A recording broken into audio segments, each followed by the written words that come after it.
अगर ये 26 दिन हर कोई स्टूडेंट अपनी ज़िंदगी की सबसे बढ़िया मेहनत कर गया, तो आने वाले ज़िंदगी में कुछ सही हो या ना, ये 26 दिन उसे हमेशा याद रहेगा। अगर आपने अच्छा किया है, तो इन 26 दिनों को आप यादगार रखोगे और अगर आपने इन 26 दिनों में मेहनत नहीं किया, तो आप इन 26 दिनों के लिए हमेशा पछताओगे। तो ये आपके ऊपर है कि अगले इस 26 दिनों में आप किस तरह की मेहनत करें कि आने वाले ज़िंदगी में इन 26 दिनों को आप हमेशा एक यादगार की तरह अपने पास रखें। Hello, Namaskar. This video is for all the children now who are waiting for their 10th board exams around some 30 days from now. शायद 30 दिन बाकी हैं आपके। तो काफ़ी लोग मुझसे ये कभी कभी पूछते रहते हैं कि सर रूटीन कैसे बनाएं या कैसे पढ़ लें। तो the reason of making this short video is that जो हम सोच के आ रहे थे कि ना अब से पढ़ना है, अब से पढ़ना है, अब 2 महीने बाकी रह गए, इन 2 महीनों में पूरी मशक्क़त करेंगे। अब वो सब बातें तो हो गई। अब आपके पास बिल्कुल 30 मिनट्स बाकी है और अगर आप जगते देखे हैं तो ये आपकी 70 मिनट्स है, द लास्ट 70 मिनट्स, जो लास्ट 30 डेज़। इन 30 डेज़ को अब कैसे यूज़ किया जाए कि हम अपना बेस्ट डिलीवर कर सकें। और ज़ाहिर सी बात है कि आप सोचेंगे सर 30 डेज़ काफ़ी होते हैं लर्न के लिए, तो कुछ बातें पहले ही क्लियर कर देते हैं। 30 डेज़ में ये गारंटीड नहीं है कि आप लर्न करोगे, शायद बहुत ही कम है। लर्न का मतलब है जो आपके जहन में रहे, आप याद रखें उसे और उसके साथ पढ़ सकें, you can study about it. तो 30 days is not enough, you won't be able to learn. But is 30 days enough to score in 10th board? Yes, 30 days is much enough to score in 10th board. शायद ये बात मेरी अभी आपको थोड़ी सी तकलीफ लग रही है, आप यकीन नहीं कर पा रहे। तो जब आप 11th ग्रेड में जाएंगे, चाहे आप कोई भी स्ट्रीम पढ़ें, कॉमर्स पढ़ें, ह्यूमैनिटीज़ पढ़ें, साइंस पढ़ें, आपको लगेगा कि 10th ये कोई कोर्स ही नहीं था, इसको तो हम 30 दिन में निपटा सकते थे। तो मैं आपको वही चीज़ आज बता रहा हूँ। 30 डेज़ आपके लिए काफ़ी है स्कोर करने के लिए। अब पहली बात है, इन 30 डेज़ में हम पहले करें क्या। अगर आप कंटेंट आपको पता है, तो आपको सबसे पहली चीज़ जो करनी चाहिए वो है आपको क्वेश्चन पेपर्स बहुत ज़्यादा सॉल्व करना चाहिए अभी।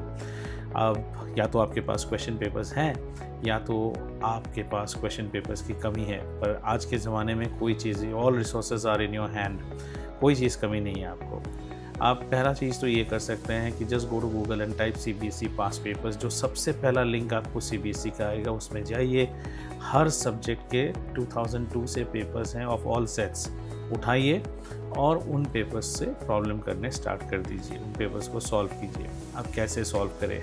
3 घंटे का पेपर है, घर पे तो हम 3 घंटे कभी बैठते नहीं एक साथ। क्यूरेट कीजिए इसको, 1 घंटे में क्यूरेट कीजिए। कैसे करें? मान लीजिए सेक्शन ए में आपके पास 20 क्वेश्चंस हैं और 3 घंटे में 20 क्वेश्चंस आते हैं, तो 1 घंटे में कितने आने चाहिए? 6 पॉइंट समथिंग। थोड़ा सा बढ़ा लीजिए। What I will say the best is design a 1 hour paper in which you try to do 10 questions of 1 mark, which fetches you 10 marks. Then do 3 questions of 2 marks, that is another 6 marks.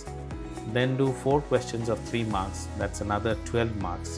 Then do 2 questions of 5 marks, that's another 10 marks. And 1 question from your last competency based section which is of 4 marks. ऐसा करने से 42 यानी 42 mark की आपकी paper हो जाती है। तो यू आर एक्चुअली अटेम्प्टिंग 1 घंटे में 50% से भी ज़्यादा का पेपर को आप अटेम्प्ट कर रहे हैं। और इनमें हर रोज़ देखिए कि MCQs में आपकी स्कोर क्या हो रही है, क्योंकि MCQs ऐसे हैं ना कि 2 गलत चले गए तो आपका पेपर 78 में आ गया और 5-6 गलत चले गए तो आपका पेपर 75 से भी नीचे चला गया है। इसके बाद आता है कि आप कुछ टूल्स भी यूज़ कर सकते हैं। आप AI टूल्स यूज़ कीजिए, ChatGPT यूज़ कीजिए, परप्लेक्सिटी यूज़ कीजिए और वहाँ 3 मोड पे प्रॉम्प्ट डालिए। RCI एक रोल डालिए ChatGPT को, एक कॉन्टेक्स्ट डालिए और एक इंस्ट्रक्शन दीजिए। You are a maths teacher of CBSE grade 10 for academic year 2025-26. Analyze all CBSE question papers from, अब जो सर्च किया था आपने लिंक ना, उस लिंक को पेस्ट कर दीजिए, from this, and compile the list of questions from, से चैप्टर का नाम डाल दीजिए trigonometric identities and segregate them marks wise, also include their workout. आप ऐसे मार्क्स वाइज दे सकते हैं। यही प्रॉम्प्ट आप डायग्राम रिलेटेड क्वेश्चन के लिए डाल सकते हैं, साइंस में, ज्योग्राफी में मैप पॉइंटिंग के लिए डाल सकते हैं। ऐसे करने से आपको पूल ऑफ क्वेश्चंस मिल जाता है। This is one way of doing. और एक चीज़ होती है कि इन 30 डेज़ में आप पढ़ोगे कैसे? आप 30 डेज़ में आपका जो पहला सब्जेक्ट है, आप उस पहले सब्जेक्ट के लिए तो 4 दिन रख दो आप, ठीक है? तो आपके पास बचते हैं कुछ 26 दिन। 26 दिनों में कैसे पढ़ें? Whichever part of India you are now, हर जगह temperature is cooler. If you are down south, it's cool. If you are back in north, then it's very very cold. Try to be at your desk by 6:30. 6:30 बजे तक सुबह अपने desk पे बैठिए। इससे आप एक प्लान कीजिए कि आप दिन में 2 घंटे के 4 पैकेट्स आपको निकालने हैं। 2 घंटे के 4, 4 packets of 2 hours each, which means I am asking something around 8 hours from you. These 8 hours are like 1/3 of your whole day. Okay, 2/3 is still with you. 16 घंटा, 16 hours is still with you. So what you need to do in this 2 घंटा, पहला 2 घंटा आप रखिए 6:30 से सुबह 8:30 तक। किसी को डिस्टर्ब मत कीजिए, किसी को उठाने की ज़रूरत नहीं है।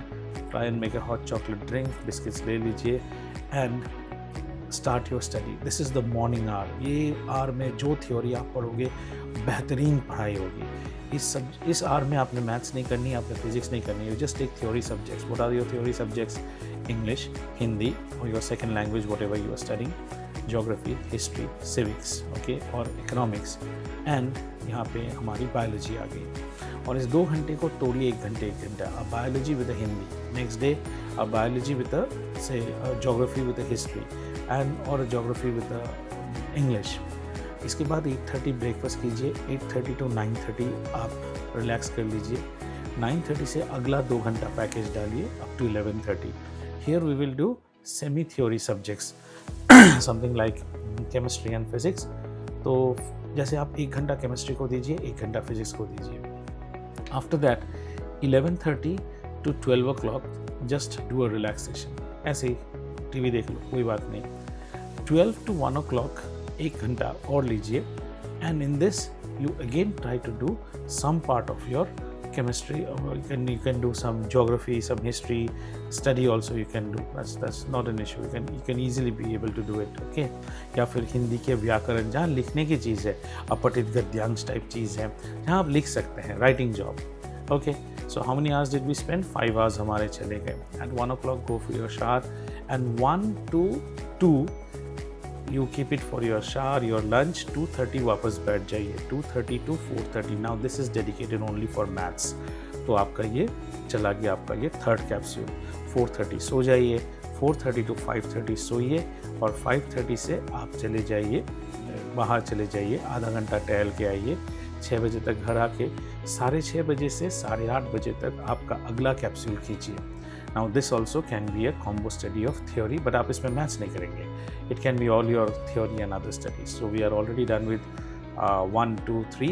Okay, 3 packages, 4 packages. I think 6:30 to 8:30, 9:30 से हमने कर लिया, 2:30 वाला कर लिया, 4 पैकेज और 1 घंटा एक्स्ट्रा किया है। और फिर खाना खाने के बाद, okay, after 8:30, from 8:30 to 9:30, please relax, watch some television.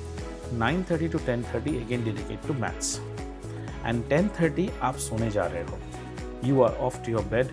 When you go to 10:30 at bed, the phone should not be with you कि आप फ़ोन देख रहे हो सारे दिन के। फ़ोन अगर देखना था ना, वो बीच बीच के जो आधे घंटे 1 घंटे उसमें देख लो। सोने का टाइम मतलब your eyes need relaxation and your brain needs relaxation। तो आप फिर सो जाओगे। So now you add 10:30, 11:30, 12:30, 1:30, 2:30, 3:30, 4:30, 5:30। अगर आप 6 बजे भी उठते हो, यानी कि आपको आराम से 8 घंटे की नींद। In fact this is your best routine. और अगर आपने इस रूटीन को अगले 26 दिनों के लिए अपना लिया, पर 100% की जगह अगर आप 95% भी इस रूटीन को फॉलो कर लेते हो, तो believe me the fruits will show. और फ्रूट्स क्या था? हमारी स्कोर। लर्निंग इंश्योर्ड नहीं है तो स्कोर ज़रूर इंश्योर्ड है। ऐसे कहते हैं ना चकदे में कि ये 70 मिनट अगर इस टीम की हर प्लेयर अपनी ज़िंदगी की सबसे बढ़िया हॉकी खेल गया, तो आने वाली ज़िंदगी में कुछ सही हो या ना हो, ये 70 मिनट तुमसे कोई नहीं छीन सकता। ये पे आपके लिए ये 26 दिन अगर आपने अपनी ज़िंदगी की सबसे बढ़िया मेहनत कर ली, तो आने वाली ज़िंदगी में कुछ भी हो अच्छा होगा। इन 26 दिनों को आप हमेशा याद रखोगे, यार मैंने मेहनत किया था, अच्छा नहीं हुआ, मैं नहीं चाहता हूँ कि ऐसा हो, तो भी आप कहोगे काश उन 26 दिन। मतलब कहने की बात यह है, these 26 days you will always remember. Nobody is going to snatch away these 26 days. And let us remember these 26 days for the happy moments. क्योंकि 11 जैसे ही आप जाएंगे, आपकी लाइफ काफ़ी टफ हो जाएगी। ऐसा नहीं कि 10th की स्कोर से ज़िंदगी बन जाती है। बट जब जब 11th में हमारा मन दुख होगा और मन काफ़ी बार दुखी होगा, तब आप बोलोगे मैंने तो ये किया था। एक अच्छा स्कोर 10th का आपको सिर्फ मानसिक खुशी देता है, आपको एक मानसिक सपोर्ट देता है, gives you a psychological support in 10th. Whenever you will be sad, whenever you will be gloomy, you may find that things are not going my way, remember these days of 10th that you did. I know everyone gets motivated. The best way to get motivated is by your own performance. बाहर से लोग कुछ भी कहें, अगर आपको पता है कि आपने ये कर दिखाया है तो आप ये कर सकते हैं। And that is what I want from you all. कर दीजिए एक बार, और ये लाइफ का पहला पड़ाव है। Start it with a happy note, right? Thank you.